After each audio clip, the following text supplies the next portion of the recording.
few viewers realize how much of the long-running discussion around Özge Yağız actually intensified after a single interview moment during the promotion of Sapphire, where she spoke about emotional boundaries in relationships, not in a dramatic or revealing way, but in a calm, almost analytical tone.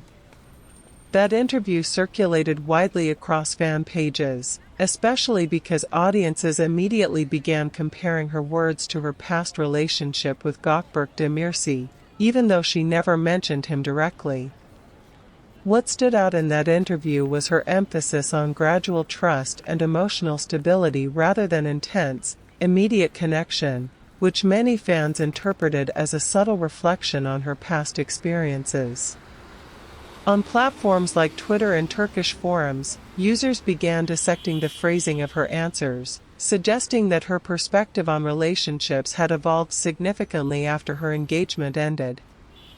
While none of these interpretations were confirmed, the consistency of these discussions shows how audiences often read between the lines, especially when dealing with actors whose personal lives were once highly visible. At the same time, another layer of discussion emerged around whether her shift in tone was intentional, with some fans arguing that it reflected a conscious effort to maintain privacy after experiencing intense public scrutiny during her previous relationship.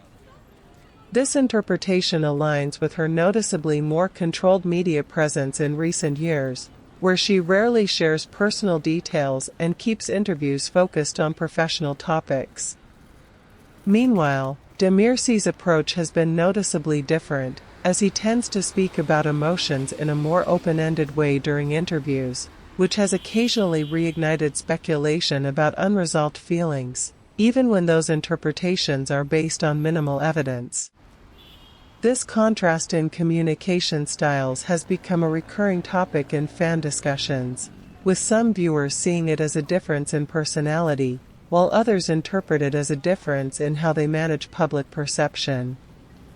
What emerges from this is not a confirmed narrative, but a pattern of audience behavior, where even neutral statements are transformed into emotional subtext, raising a broader question about whether modern celebrity culture allows for genuine expression, or if every word inevitably becomes part of a larger story constructed by the audience itself.